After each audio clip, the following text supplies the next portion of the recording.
নমস্কার বন্ধুরা, welcome to সম্পাস kitchen. আজকে নিয়ে হাজির হয়েছি ছট পুজো স্পেশাল ঠেকুয়া রেসিপি। সবার প্রথমে আমি একটা বোল নিয়ে নিয়েছি, এর মধ্যে নিয়ে নেব চিনি। এখানে আমি 150 গ্রাম চিনি নিয়েছি। এবারে আমি জল দিয়ে চিনিটাকে একটু ভিজিয়ে দিলাম। চিনি ভিজানোর পর এবারে একটা বড় বোলের মধ্যে নিয়ে নেব আটা।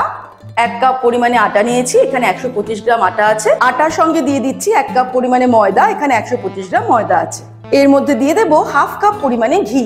বেশ কিছুটা পরিমাণে ঘি আমাদের কিন্তু ব্যবহার করতে হবে ঠেকুয়া তৈরি করার জন্য। আটা আর ময়দাটাকে ঘিয়ের সঙ্গে ভালো করে মিশিয়ে নেব। এবারে আমি এর মধ্যে আরো কিছু ইনগ্রিডিয়েন্টস ব্যবহার করব। এর মধ্যে দিয়ে দিচ্ছি 1/2 টিস্পুন এলাচের গুঁড়ো। এলাচের গুঁড়ো না থাকলে এলাচের দানাটাকেও ক্রাশ করে দেওয়া যেতে পারে। 1 মুঠো কাজু বাদাম নিয়ে কুচি করে নিয়েছি, সেটা দিয়ে দিলাম। আর দিয়ে দিচ্ছি 1.25 কাপ পরিমাণে শুকনো নারকেলের গুঁড়ো। আবারও সবকিছুকে ভালো করে মিক্স করে নেব। তারপরে আমরা এটাকে মেখে নেব। এই যে চিনিটা যে আমরা রেখেছিলাম, সেই চিনিটা এবার এর মধ্যে দিয়ে দিচ্ছি। চিনিটা কিন্তু অনেকটাই গলে গেছে। আর এই চিনির জলটা দিয়েই আমরা এটাকে মেখে নেব। এইভাবে একটা মন্ডের মতো করে নিয়ে তারপরে আমরা ঠেকুয়াগুলো তৈরি করা শুরু করব। এবারে আমরা ঠেকুয়াগুলো তৈরি করব। আমার কাছে ছাঁচ নেই, ছাঁচ বাজারে কিনতে পাওয়া যায়, কিন্তু আমি হাতেই ঠেকুয়াগুলো তৈরি করছি।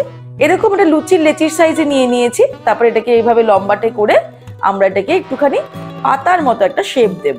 প্রথমে একটু চ্যাপটা করে নিলাম, তারপরে মুখের দিকটা এইভাবে একটু ছুচলো করে নিতে হবে। যেরকমটা পাতার একদিকটা একটু চওড়া আর একদিকটা একটু ছুচালো হয়, ঠিক সেরকম হাত দিয়ে করে নিচ্ছি।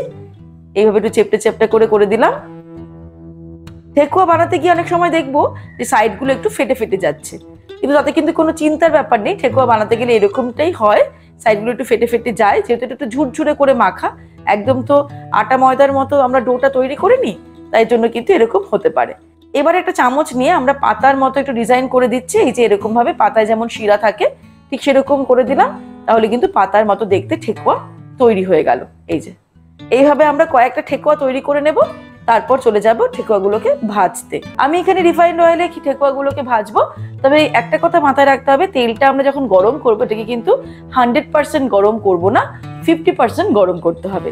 তাই জন্য প্রথমে হাই ফ্লেমে রেখে যখন তেলটা 50% গরম হয়ে যাবে, তখন ফ্লেমটাকে একদম লোতে রেখে আমরা এর মধ্যে ঠেকুয়াগুলোকে সাবধানে ছেড়ে দেব। লো ফ্লেমে ঠেকুয়াগুলোকে প্রায় 2 মিনিট মতো ফ্রাই করলাম, কোনো নাড়াচাড়া করিনি। 2 মিনিট হয়ে গেলে খুব সাবধানে এটাকে উল্টে দিতে হবে। ঠেকুয়াগুলো কিন্তু এই অবস্থায় খুব নরম থাকে। এই যে দেখুন, আমি প্রায় 7-8 মিনিট ধরে ঠেকুয়াগুলোকে ভেজে নিয়েছি। কত সুন্দর কালার হয়ে গেছে এগুলো। এবার এগুলোকে সাবধানে কড়াই থেকে তুলে নেব। আজকের এই রেসিপিটা ভালো লাগলে রেসিপিটাকে লাইক করতে, শেয়ার করতে ভুলবেন না। আর এরকমই দারুণ দারুণ রেসিপির আপডেট পাওয়ার জন্য সম্পাস কিচেন চ্যানেলটিকে সাবস্ক্রাইব করে নিন।